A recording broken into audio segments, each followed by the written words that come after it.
what really helped us was to sit down and talk with people who had a neutral point of view. It enabled us to talk about stuff. I expected for us to walk in there and it'll be better and next week's going to be great. But no, it wasn't, because we had to deal with stuff, and dealing with unmet expectations, dealing with the past, dealing with disappointments is a messy business.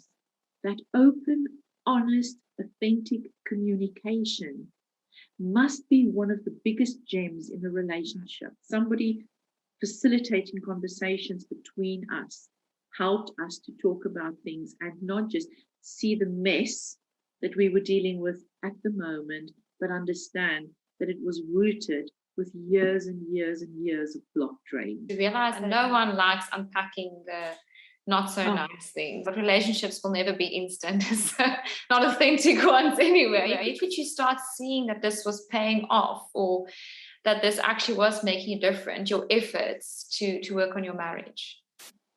So the turning point for us was really the realization that we had to earn trust again. But when you are married for a few years, or when you've been in a relationship for a few years, and either parties or both parties have let one another down, then to build that trust again is a bigger task. And it doesn't happen overnight. And I wish I can say to you that, oh, there was this one morning and we just woke up and everything was hunky-dory. It wasn't.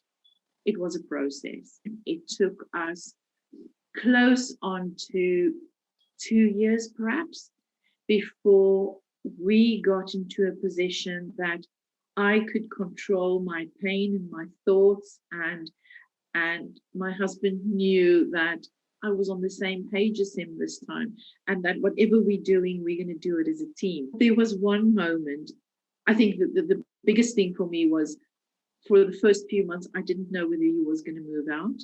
I was in this process and I was giving it my everything, but I was still in the back of my head wondering whether he's going to leave. But he didn't. He came back every day. Our friendship was always dear to us. We really started talking a lot, especially facilitated through this counseling. But the intimacy, to restore the intimacy spiritually, physically, emotionally, took time. One day we drove down to London, and this was the most defining moment, and it's quite personal, but my hand was on the gear stick, and he just touched my hand. And this must have been a year into us restoring our relationship. And at that moment, that specific touch was like a touch from heaven. And then I knew we were going to make it. We were heading in the right direction. That's really beautiful. I think it's because at the end of the day, what one doesn't realize is these things have to come from the inside. So it takes a long time to focus on the heart and the soul of things, before it starts manifesting physically. And also I think sometimes when you think about relationship, you try to look at how things look, but at the end of the day, it has to start feeling better before it starts looking better. If you want it authentically to look better and not just through a lot of pretenses. So not the Instagram posts and, the Facebook photos that you upload, but truly at home, being at home with that person again. So thank you so much for sharing that. So if you are in a situation that you are confronted with having to restore a relationship that is broken down for whatever reason, don't expect instantly. It takes patience. It takes getting it wrong again. It takes forgiving a lot.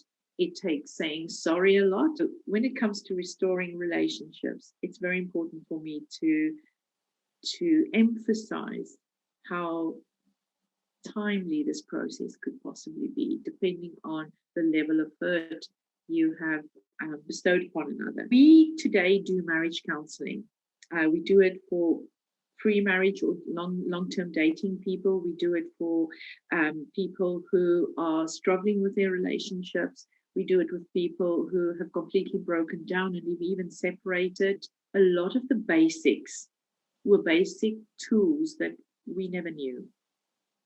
And That made me wanting to shout out my message to every young married couple. Go, you have to do a certain amount of things, people.